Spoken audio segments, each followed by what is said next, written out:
Di settingnya itu WiFi mode dalam kurung WiFi underscore AP underscore STA. Dia kirimlah ke Android. Apa yang terjadi di Android? Si Android bengong. Gua nggak minta, ngapain lu kirim data ini? Yang dia tahu, dia nungguin kiriman dari 400.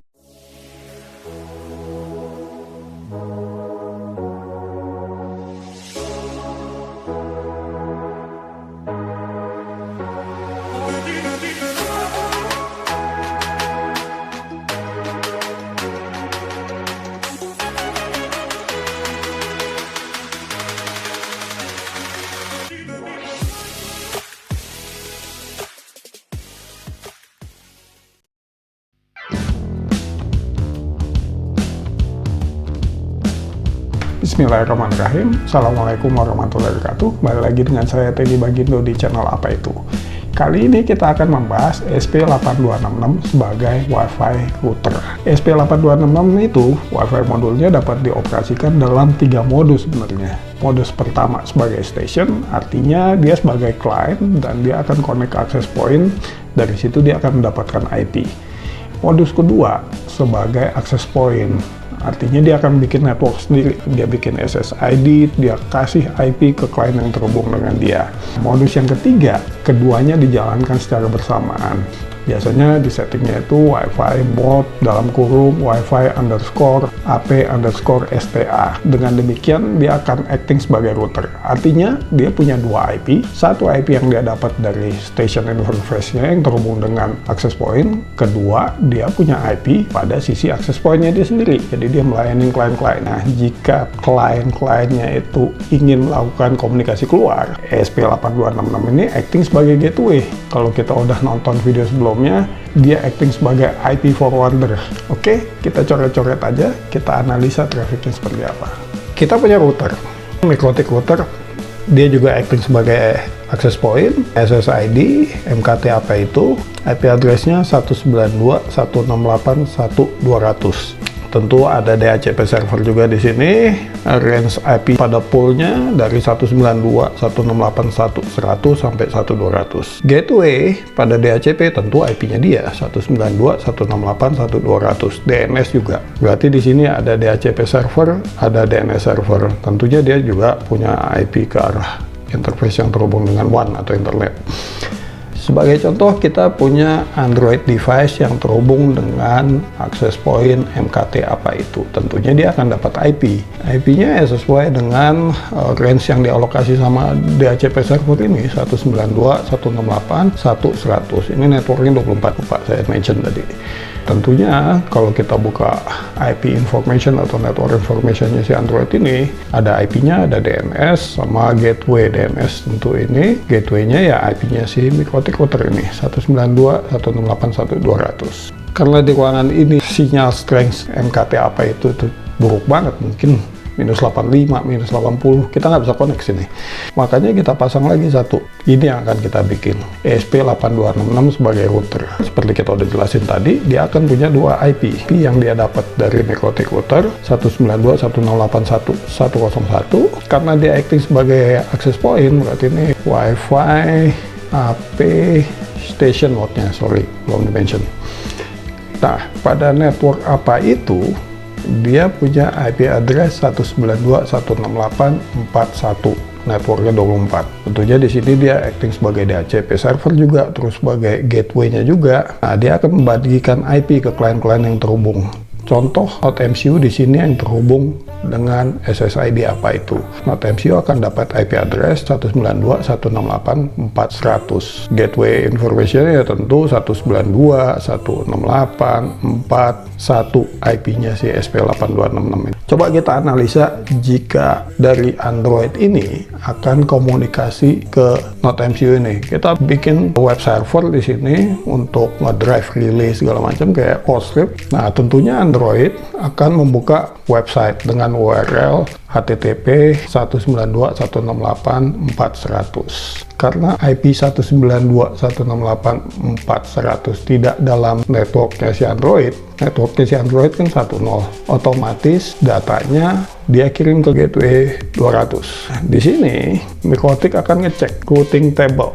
Routing table itu isinya seperti ini. network tujuan, destination, besar networknya, ukuran networknya, terus gateway-nya. Defaultnya pasti ada baris yang ini nih. Ini artinya default gateway. Jika nggak ada isinya, maka dia langsung kirim ke default gateway. Default gateway dalam hal ini si Mikrotik adalah ke internet. Dia kan pasti dapat IP dari sisi ini. Nah, karena dia arahin ke internet, maka kita salah jalan, nggak akan ketemu. Untuk itu kita harus tambahin satu baris. 192.168.40, besar networknya berapa? 24, berarti masnya 255, 255, 255. Gateway-nya mana? Gateway-nya ya tentu IP-nya si SP8266 ini. Jadi kalau ada permintaan ke network 40, semua trafficnya dilempar ke SP8266 ini, IP ini. Kita masukin lah 192.168.1101. Dengan demikian, Android ini dapat komunikasi dengan Node MCU. Nanti Node MCU akan kirim balik informasinya. Maka di sini kebukalah webnya PowerStrip. Kenapa nggak kita bikin seperti video sebelumnya? Kan kita pernah bikin SP8266 ini sebagai range extender, dalam tanda kutip sebenarnya itu adalah NAT router. Nah, kita kan udah nonton di video tentang NAT router.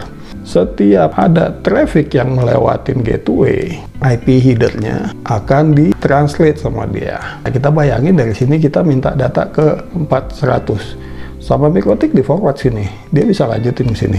Habis itu Node MCU kirim data balik. Saat dia kirim data ke sini, di SP8266 ini IP headernya diganti. Sumbernya bukan si Node MCU, tapi sumbernya dia IP 192.168.1101. Tujuannya si Android 192.168.1.100. Dia kirimlah ke Android. Apa yang terjadi di Android? Si Android bengong. Gua nggak minta, ngapain lu kirim data ini? Yang dia tahu, dia nungguin kiriman dari 400. Ini ada kiriman dari 101, mau ngapain lu? Kita bahas aja sketchnya, dan kita bikin juga static routingnya.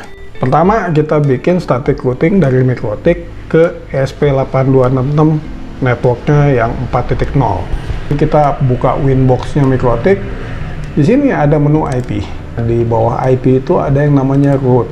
Di sini tinggal kita tambahin. Ini destination address-nya, terus ini gateway-nya via mana. 192.168.4.24. Nah, lewatnya kita kasih dia 192.168.1.4. Jadi ntar di DHCP list-nya kita bikin SP8266 itu dapat IP yang static. Nah, caranya tinggal kita lihat di DHCP server. Nah, ini ada list. Di list ini saya udah tambahin. Nah, otomatis si SP8266 ini dapat IP yang static. Code-nya bisa di-download di repositorinya channel apa itu nih. Nama repo-nya AI Repeater. AI ini bukan artificial intelligence ya. Apa itu? Ada beberapa code yang kita bikin. Kita lihat aja yang paling simple. Nah, ini paling blank. Dia cuma pakai satu library, SP8266 Wi-Fi.h.